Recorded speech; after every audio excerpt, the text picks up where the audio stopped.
Hoje eu quero levar vocês comigo no ano de 2005 e trazer de lá dois ensinamentos muito importantes para a nossa vida hoje.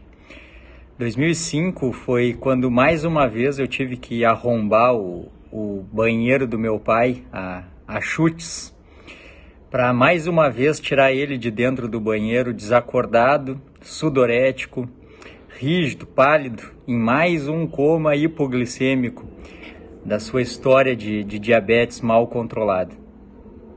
Meu pai sempre foi um homem bastante doente, uma outra hora eu conto mais sobre isso, mas com relação ao tratamento do diabetes, lá em 2005 ele usava dois tipos de insulina, insulina NPH e insulina regular, e fazia uma dieta padrão orientada para o controle do diabetes, mas a despeito dessa dieta e desse controle insulinêmico, as glicemias dele variavam bastante, como nesse dia mesmo desse episódio, estava 26 e ele estava trancado no banheiro, desacordado há algumas horas talvez, e não era raro que no mesmo dia chegasse a 200, 300 ou 400, e assim foi todo o tempo em que ele lutou contra o diabetes.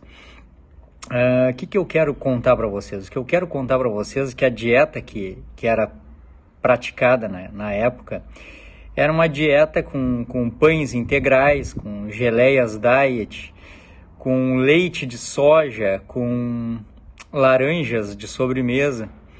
E a gente sabe hoje que a carga glicêmica total dessa dieta era realmente muito alta, era alguma coisa em torno de 60% de carboidratos vindos de fontes naturais e de fontes integrais, como essas torradas integrais e pães integrais.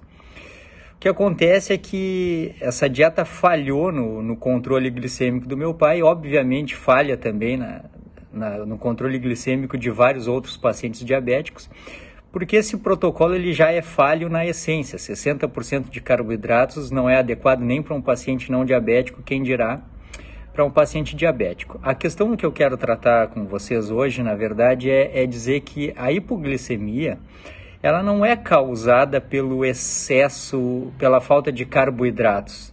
Ela é causada pelo excesso de insulina. A hipoglicemia, ela nunca se dá porque o paciente deixou de comer carboidratos, e sim porque a dose de insulina foi muito alta. Isso é importante entender até mesmo no paciente não diabético, porque hoje em dia se percebe como um fator chave da síndrome metabólica a hiperinsulinemia do paciente não diabético. A resistência à insulina, que é a raiz do diabetes tipo 2, está presente mesmo com glicemias normais.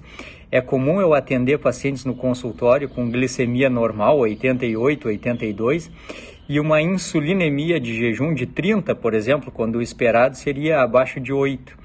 E uma insulinemia pós-prandial de 60, por exemplo, quando o esperado seria menor do que 22. Então é comum que esse paciente tenha sintomas de hipoglicemia a despeito da glicemia normal, às custas de alterações metabólicas que conseguem manter a glicemia num paciente que não é diabético. O que eu quero contar para vocês é que, assim como o tratamento do meu pai e o tratamento de muitos diabéticos que estão escutando isso hoje, em 2020, que tentam manter uma glicemia normal a despeito de uma dieta de altíssimo carboidrato, o que existe de mais moderno e de mais comprovado na ciência atual é de que o melhor controle glicêmico do paciente diabético e também do não diabético são as dietas mais restritas no total de carboidrato. Além disso, os carboidratos que porventura façam parte da dieta, necessariamente para quem busca saúde baseada numa abordagem mais natural, deveriam vir de comidas naturais de processamento mínimo, raízes, tubérculos, por exemplo, e não farináceos integrais. Um outro grande erro daquela dieta lá do meu pai da época era buscar a todo custo uma dieta de baixa gordura. Se via isso pelo leite de soja, se via isso pelo uso de margarinas de marcas específicas que prometem um perfil lipídico melhor.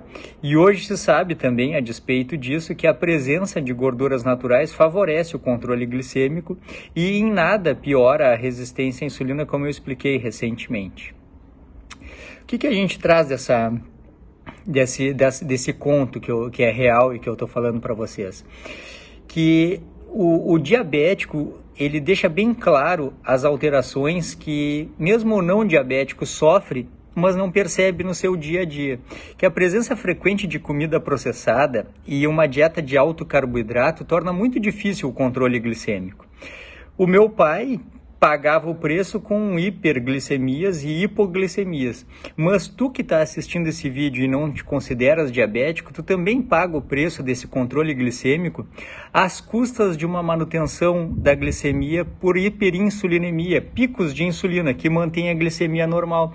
Isso é muito ruim a longo prazo, porque isso favorece o ganho de peso, favorece a hipertensão, favorece a retenção de líquidos e aumenta o status inflamatório do organismo como um todo. Não tem para onde fugir. A gente sempre vai ter que acabar cuidando melhor da dieta para ter um desfecho mais adequado.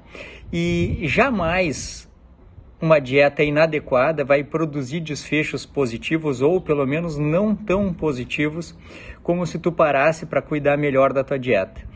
Então a gente sai lá de 2005 e chega aqui em 2020 entendendo que só tem um caminho para a saúde, que é cuidar do nível de processamento da dieta, que é cuidar do total de carboidratos que a gente ingere e que é entender que os sintomas de hipoglicemia do diabético e do não diabético hiperinsulinêmico são melhores controlados com a redução dos carboidratos e não com o aumento. Vocês já devem ter sido instruídos eventualmente que quando tem aquela sensação de hipoglicemia porque fez um jejum ou porque por acaso não comeu muito carboidrato, que o tratamento seria comer mais carboidrato. E isso está equivocado. Na verdade, o que corrige essa hiperinsulinemia é a redução gradual dos carboidratos. Quando um paciente não diabético tem sintomas de hipoglicemia, se esse paciente, ao invés de consumir carboidratos, consumir uma fonte proteica de qualidade, a proteína libera insulina, mas também libera glucagon, que tem uma correção glicêmica muito mais eficiente no paciente não diabético do que o consumo repetitivo de carboidratos. Lá em 2005, o meu pai foi recuperado com açúcar, né? Com açúcar na boca e glicose na veia. Porque o diabético eventualmente não tem mais as capacidades metabólicas que um não diabético tem de manutenção da glicemia. Mas isso não se aplica a ti que está buscando perda de peso, fazendo uma dieta de mais baixo carboidrato. Enquanto mantiver o ciclo vicioso da ingestão de carboidrato e da hiperinsulinemia, o teu controle do peso, o teu controle glicêmico, insulinêmico e inflamatório vai ser sempre deficiente. O que resta, então, para a gente fazer a partir de agora? Estudar, ter certeza das abordagens, buscar um profissional habilitado com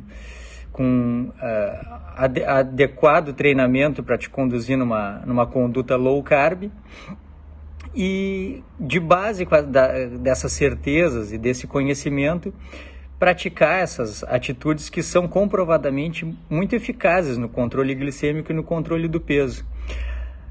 Certamente, tu não precisas passar pelo que o meu pai passou e não precisas passar pelo que eu passei quando decidi diminuir o total de carboidratos. Para isso, hoje a gente tem muito mais informação, para isso hoje a internet está cheia de pessoas dispostas a ajudar e a ensinar. Se tu te identificas com essa abordagem natural, não processada, de mais baixo carboidrato, bom, tem bastante gente para tu seguir aqui no Instagram e aprender. Se tu não te identificas, boa sorte, também tem outras alternativas para ti.